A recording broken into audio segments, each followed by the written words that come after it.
Olá, boa noite. Eu sou Rosiane Kennedy. Você confere com a gente a partir de agora as notícias que circularam hoje nos corredores do poder. Jornalista Sérgio Saleitão toma posse no Ministério da Cultura. Governo lança campanha de valorização da mulher negra. Os detalhes você confere com a gente a partir de agora, aqui diretamente de Brasília, pela TV Brasil, pela Rádio Nacional e emissoras públicas de todo o país. A gente já começa o noticiário hoje falando da posse do novo ministro da Cultura, Sérgio Saleitão, uma posse que ocorreu hoje no Palácio do Planalto, com grandes nomes aí da cultura nacional, como por exemplo os cineastas Vladimir Carvalho e Cacá Diegues. Quem tem detalhes sobre esta posse, o discurso de posse, inclusive do novo ministro, é Jéssica Gonçalves no estúdio da Rádio Nacional. Boa noite, Jéssica. Boa noite, Rosiane. Pois é, durante a posse como novo ministro da Cultura, Sérgio Saleitão aproveitou a cerimônia para pedir mais recursos para o órgão.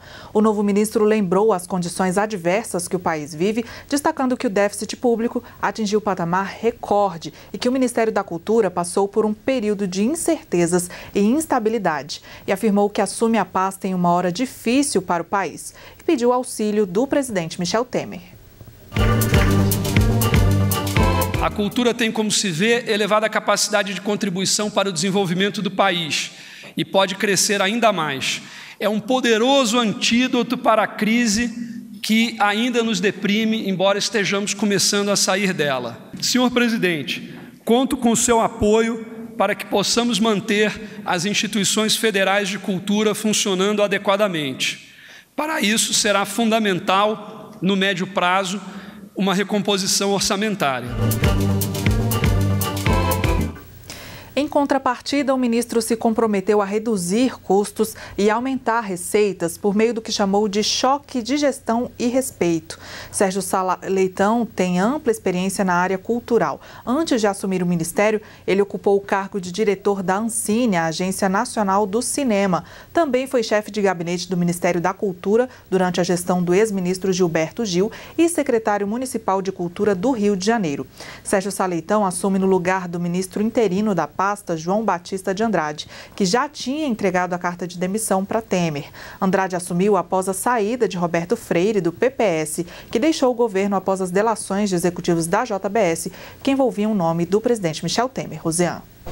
Obrigada, Jéssica. E olha, nesta solenidade, um pouco de bastidores aí para vocês, de como que foi esta solenidade hoje no Palácio do Planalto. Tem até uma curiosidade, porque o novo ministro Sérgio Saleitão, ele fez questão de ressaltar que atua aí nessa colaboração diretamente em atividades relacionadas ao governo na área de cultura desde 2003, ressaltando o trabalho que ele fez com o compositor e cantor Gilberto Gil. E aí, no bastidor ali, para você, ele contou que, inclusive, o ex-ministro Gilberto Gil mandou uma mensagem hoje para ele, telefonou, dando os parabéns, desejando sucesso naquele desafio e dizendo que só não compareceu à posse hoje porque estava no mesmo horário numa gravação que já estava programada anteriormente, numa gravação de um programa de televisão, mas desejando sucesso. Sérgio Saleitão fez inclusive questão de ressaltar isso ainda durante a solenidade, ainda durante o discurso dele. Ainda nesse discurso, Sérgio Saleitão, ele ressaltou também a necessidade de aprovação da medida provisória 770, que prorroga a lei de audiovisual. Agora, quem vai contar para a gente, ele pediu um apoio do Congresso Nacional para a aprovação dessa MP, e quem vai contar para a gente como que está essa tramitação da medida provisória da lei do audiovisual é Mariana Jungmann. Em que casa está a medida provisória? Mariana, boa noite. Boa noite, Rosiane. Já está no Senado, viu? Já passou aqui pela Câmara dos Deputados, aguarda a votação no Senado e vence essa medida provisória no dia 7 de agosto. Então, precisará ser votada na próxima semana, assim que os parlamentares retomarem as atividades legislativas. Os senadores já vão ter que encarar essa medida provisória, porque dia 7 de agosto é segunda-feira, né? Não tem votações, então isso tem que acontecer na próxima semana. Uma medida provisória que prorroga benefícios fiscais aí para atividades de exibição cinematográfica, de filmes, e que quando passou aqui pela Câmara dos Deputados recebeu uma emenda para que os projetos relacionados a essa medida provisória sejam prioritariamente, então, em municípios de médio porte e distribuídos proporcionalmente por todas as regiões do país, viu, Rosiane? Obrigada, Mariana Jungmann. Então, a gente vai acompanhar essa tramitação na próxima semana, na volta dos trabalhos do Legislativo. Olha, nessa solenidade também, o presidente da República, Michel Temer, aproveitou e fez um discurso com um tom mais político, ressaltou que o país está se transformando depois de uma longa recessão, um período longo de recessão. Mas quem tem os detalhes aí sobre tudo que falou o presidente Temer é Daniele Popov, na redação da TV Brasil. Boa noite, Dani. Boa noite, Rosiane. Boa noite a todos. Isso mesmo que você disse, o presidente Michel Temer afirmou durante a posse do ministro da Cultura que o país está se transformando após essa longa recessão e que começa agora a respirar uma nova economia e novos costumes. Em discurso, Temer afirmou que os desafios não deixam seu governo preocupado, mas o vitalizam. Nós vivemos num país de muito otimismo. Temos dificuldades? Claro que as temos. Mas isto é mais ou menos histórico no nosso país. E exata e precisamente a capacidade extraordinária de recuperação do povo brasileiro, a capacidade extraordinária de otimismo, a capacidade extraordinária de crença nas nossas instituições. E hoje, especialmente, a absoluta crença de que o país está se transformando. Depois de uma longa recessão, nós começamos a respirar uma nova economia e novos costumes no nosso país. Michel Temer disse ainda que as pessoas acham que o governo pode ficar combalido, constrangido, inadequado, perturbado, com dificuldades. Ao contrário, segundo o presidente, para ele, esses desafios vitalizam o governo. Bom, e o presidente Michel Temer falou também sobre verbas para o Carnaval do Rio de Janeiro, mas quem conta mais pra gente é Maurício de Almeida, lá da redação da TV Brasil, no Rio de Janeiro. Oi, Maurício, boa noite para você. Oi, Daniele, boa noite. Pois é, os dirigentes das escolas de samba do Rio de Janeiro estiveram hoje aí em Brasília. Logo pela manhã, eles se reuniram com o presidente Michel Temer. E o encontro, o presidente anunciou que vai patrocinar o Carnaval do Rio de Janeiro. Lembrando daquela polêmica que começou quando a Prefeitura do Rio decidiu cortar em 50% a verba que é destinada para as escolas de samba aqui no Rio de Janeiro. A Prefeitura, que normalmente dava 2 milhões para cada escola, diz que esse ano vai dar apenas 1 milhão para cada escola de samba. São 3 escolas que participam do grupo especial do Carnaval do Rio de Janeiro. No encontro de hoje, Michel Temer disse que os 13 milhões que estão faltando, o governo federal vai ceder para as escolas, vai fazer essa doação como uma forma de patrocínio para as escolas de samba aqui do Rio de Janeiro. E durante a posse do novo ministro da Cultura, Michel Temer pediu para que ele se empenhe para resolver rapidamente o problema do financiamento para o Carnaval do Rio de Janeiro. Se o governo federal realmente liberar os 13 milhões de reais para as escolas do Rio, cada escola voltará a ter 2 milhões, o mesmo dinheiro que as escolas investiram esse ano no Carnaval. Portanto, não terá nenhum problema para o Carnaval do ano que vem. Os dirigentes das escolas de samba também se reuniram com o ministro da Cultura, que disse que em breve vai apontar uma solução para esse impasse e fazer a doação dessa verba para as escolas de samba aqui do Rio de Janeiro. E depois desse encontro com o presidente Michel Temer e com o ministro da Cultura, o presidente da Liga Independente das Escolas de Samba do Rio criticou o prefeito do Rio, Marcelo Crivella. Rosiane.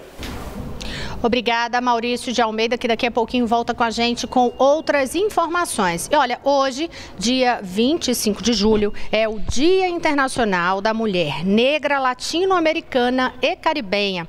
E o governo federal lançou uma campanha justamente para valorizar a mulher negra, ressaltar aí toda a luta dela por conquista de espaço na sociedade, ressaltando que, por exemplo, segundo dados do IBGE, as mulheres brasileiras que se consideram pardas ou negras giram em torno de 50%. 49,5% dizem no Brasil que são negras ou pardas. E aí foi lançada essa campanha hoje, que é para valorizar a resistência das mulheres negras. A campanha pelas redes sociais tem uma hashtag, a hashtag SouNegraE.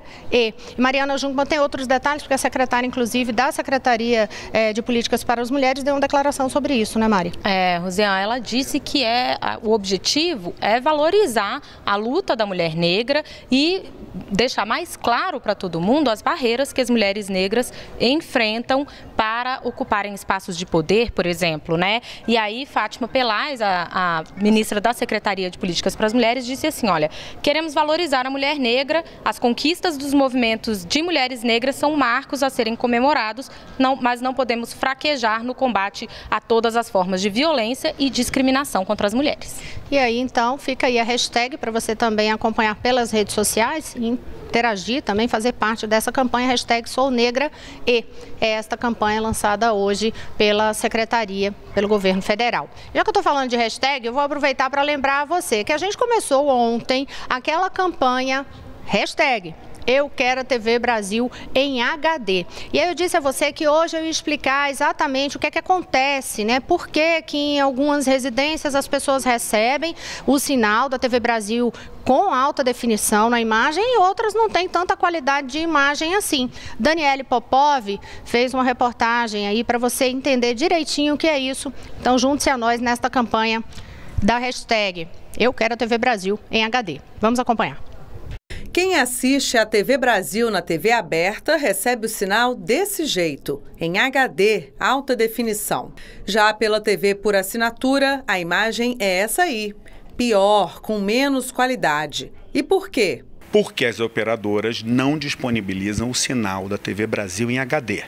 Você paga 2 vezes e não recebe nenhuma vez. Você paga o seu imposto, vendo ou não a TV Brasil, porque é bancada pelo imposto pago por todos os brasileiros. Você paga a mensalidade da sua TV a cabo e você não recebe nenhuma das 2 vezes. Você continua vendo a TV Brasil num sinal péssimo. Mas acontece que o sistema da TV Brasil é todo em HD. O sinal hoje sai da EBC numa plataforma totalmente digital em alta definição. Nosso sinal é distribuído por satélite para todo o país e chega em todas as operadoras de TV por assinatura do Brasil. Porém, essas operadoras não carregam o nosso sinal em alta definição quando entregam para o assinante. Doutora em Comunicação e Cultura, essa professora da Universidade de Brasília lembra que a TV Brasil é pública, de todos, e por isso todos têm direito de receber o melhor sinal. As operadoras do Brasil têm que entender que o direito à informação de qualidade e de um canal público de qualidade é um direito constitucional. E em outros países, como funciona? Toda a TV pública, em qualquer lugar do mundo, ela está nos pacotes. Se você comprar qualquer pacote na Espanha, a TVE está dentro.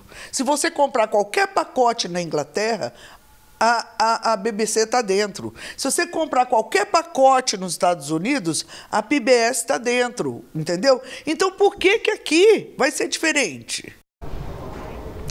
Esta reportagem foi produzida e toda preparada, escrita pelo nosso repórter Paulo Leite. Você acompanhou na locução de Daniele Popov. E aí eu convido você mais uma vez, participe com a gente desta campanha lá no meu Twitter, @RosianeKennedy. Você pode mandar vídeo, também gravando lá, Eu Quero a TV Brasil em HD, que aí a gente transmite aqui para você reforçar essa campanha com a gente. No próximo bloco, outras notícias nos Corredores do Poder. Até já!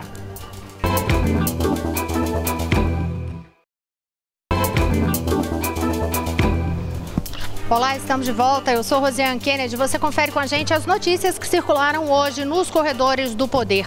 Um dos principais assuntos pelos Corredores do Poder é o plano de desligamento voluntário, o PDV, que o governo vai lançar justamente para incentivar que parte do funcionalismo público federal peça aí a demissão, peça para sair e receba todo um incentivo para isso. Isso é uma forma de enxugar os gastos aí da máquina pública e ter toda uma renovação, até mesmo futuramente, em relação a esse quadro funcional. Mas quem tem os detalhes para a gente sobre o que é que propõe exatamente, qual é a ideia, qual a previsão de economia com isso, é Mariana Jungmann, que está aqui ao meu lado. Explica para a gente, Mari, qual é a proposta inicial? Olha, essa proposta, Rosiane, ela deve vir na forma de uma medida provisória aqui para o Congresso Nacional. Ainda essa medida provisória ainda está em fase de elaboração, mas o Ministério do Planejamento já antecipou que esse programa de demissão demissão voluntária deve estar mais ou menos em 2 eixos. Um para quem realmente quiser deixar o serviço público e aí receber uma indenização por isso, e outro para quem quiser reduzir as suas horas de trabalho com também redução de salário, né? Então vamos aos detalhes de como vai estar estruturado esse programa de demissão voluntária. A indenização para quem quiser realmente ser demitido, deixar o serviço público, vai ser de 125% do salário que a pessoa recebe, vezes o número de anos trabalhados. Então, se ela trabalhou no Serviço Público Federal 10 anos, 125% do salário dela, vezes 10 é o valor da indenização que ela vai receber. Agora, para quem optar pela redução de jornada, aí essa redução pode ser de 8 horas diárias e 40 horas semanais, que é o que a pessoa trabalha hoje, pode ser reduzido para 6 horas diárias e 30 horas semanais, ou 4 horas diárias e 20 horas semanais, então com a redução proporcional do salário. Aí a expectativa, segundo o ministro Henrique Meirelles, é de que 5 mil pessoas façam a adesão a esse programa de demissão voluntária, mas, Rosiane, os sindicatos não gostaram da proposta. O sindicato, a Confederação dos Trabalhadores no Serviço Público Federal, já informou que pretende orientar os seus associados a não aderirem ao programa porque considera que ele não é vantajoso e que vai haver aí uma carência de servidores públicos que já existe hoje, essa carência vai ser agravada. Mas a gente sabe que depois, quando a medida provisória estiver de fato editada e chegar aqui ao Congresso, sempre há toda uma negociação e uma discussão em torno do assunto, né? Sobre os ajustes no texto, as propostas de emenda parlamentares. Agora a gente vai voltar a conversar com Jéssica Gonçalves no estúdio da Rádio Nacional, porque ela tem informações sobre a atuação da Força Nacional de Segurança no norte do país, um reforço na segurança no norte do país. Jéssica. Rosiane, pelo menos 100 policiais da Força Nacional de Segurança vão atuar em uma operação ambiental no Pará. Os militares saíram hoje de Brasília para a região de Novo Progresso, área de conflito no sudoeste paraense, onde devem chegar até a próxima sexta-feira, conforme apurou a reportagem da Rádio Nacional da Amazônia. A operação, batizada de Onda Verde, tem o objetivo de coibir o desmatamento e o comércio ilegal de madeira. A região de Novo Progresso, onde os militares vão atuar, é a mesma onde, no início do mês, 2 caminhões cegonhas que transportavam 16 viaturas do IBAMA foram incendiados depois de sofrerem uma emboscada. Os carros destruídos seriam utilizados por equipes do IBAMA em fiscalizações ambientais. Os criminosos não foram identificados. A região também integra a área mais crítica do desmatamento na Amazônia e há tempos é palco de conflitos entre madeireiros, garimpeiros, índios, ambientalistas e agentes do Estado. Voltamos com você, Rosiane. Obrigada, Jéssica Gonçalves. Agora a gente vai novamente à redação da TV Brasil, no Rio de Janeiro, conversar com Maurício de Almeida, que tem informações sobre um pedido feito pelo Ministério Público numa investigação para afastamento de dirigentes da CBF. Quais são as denúncias desta vez, Maurício? Rosiane, o Ministério Público pede o afastamento imediato de toda a diretoria da CBF, incluindo o presidente Marco Polo Del Nero. O motivo seria o seguinte: a diretoria da CBF teria alterado as regras para a eleição dos presidentes sem convocar os clubes das séries A e B, o que, segundo a Lei Pelé, seria obrigatório. Os clubes teriam que participar dessa reunião, onde foram realizadas mudanças no estatuto da CBF. Com essas mudanças, o que acontece? As federações passaram a ter peso 3 nas votações, os clubes da Série A peso 2 e os clubes da Série B apenas peso 1. Somando todos os votos, as federações possuem 81 votos e os clubes apenas 60 votos. O que acontece com isso? Se as federações chegarem a um acordo, sempre vão poder eleger a diretoria e os presidentes da CBF, sem que os clubes tenham uma autonomia para conseguir eleger os presidentes da CBF. Por conta disso, o Ministério Público pediu esse afastamento imediato de toda a diretoria e que seja feita uma intervenção judicial na CBF até que o caso seja julgado. Se os presidentes da CBF e a diretoria forem considerados culpados, aí sim serão afastados definitivamente dos cargos e será realizada uma nova eleição na entidade máxima do futebol brasileiro. Rosiane. Obrigada, Maurício de Almeida. Falando de Ministério Público, mas agora Ministério Público Federal, a gente tem informações a respeito da prorrogação do trabalho em relação à investigação da Lava Jato no Rio de Janeiro. Mas quem tem os detalhes para a gente é Carolina Pimentel, editora da Agência Brasil. Boa noite, Carol. Boa noite, Rosiane. O Conselho do Ministério Público Federal teve uma reunião hoje e decidiu prorrogar por 6 meses a força-tarefa da Lava Jato no Rio de Janeiro. Essa decisão foi tomada de forma unânime pelos 11 integrantes do Conselho Superior, que é presidido pelo Procurador-Geral da República, Rodrigo Janot. A força-tarefa da Lava Jato no Rio foi criada em junho de 2016 para trabalhar em 20 processos sobre desvios na Eletronuclear, que é uma subsidiária da Eletrobras. No início, o grupo tinha 3 procuradores, hoje são 10 procuradores. E com essa decisão de hoje de prorrogação, 5 procuradores vão se dedicar exclusivamente nos próximos 6 meses à Lava Jato no Rio, que também nos últimos meses tem cuidado de dezenas de processos sobre os desvios e fraudes aí na administração do ex-governador Sérgio Cabral. O Conselho Superior também tomou uma outra decisão, decidiu ampliar a proposta inicial de orçamento do ano que vem para a força-tarefa da Lava Jato em Curitiba. O valor passou de R$ 522 mil para R$ 1.600.000. Então, triplicou aí o valor de investimento. Esse dinheiro vai ser usado para custear os gastos com diárias e passagens dos procuradores e servidores. Para chegar a esse novo valor, foram retirados recursos de outras áreas do Ministério Público Federal, sendo reduzido aí o orçamento para concursos e também o reajuste dos valores de diárias. Essa medida foi proposta pelo vice-procurador-geral da República, José Bonifácio de Andrada, que é o relator do orçamento, atendendo aí principalmente um pedido que foi feito pelos procuradores em Curitiba. Bonifácio afirmou que essa medida visa, inclusive, enviar uma mensagem positiva para a sociedade. E a gente lembra também que, na semana passada, a futura Procuradora-Geral da República, Raquel Dodge, tinha questionado o atual procurador Rodrigo Janot sobre essa redução no orçamento da Lava Jato. Em resposta, Rodrigo Janot disse que não houve nenhuma redução de recursos para a operação. Ele afirmou que o orçamento inicial era apenas uma base de referência. E a gente continua falando do Ministério Público Federal com mais notícias, mas quem vai trazer agora é Daniele Popov, que está aqui ao meu lado. Boa noite, Dani. Obrigada.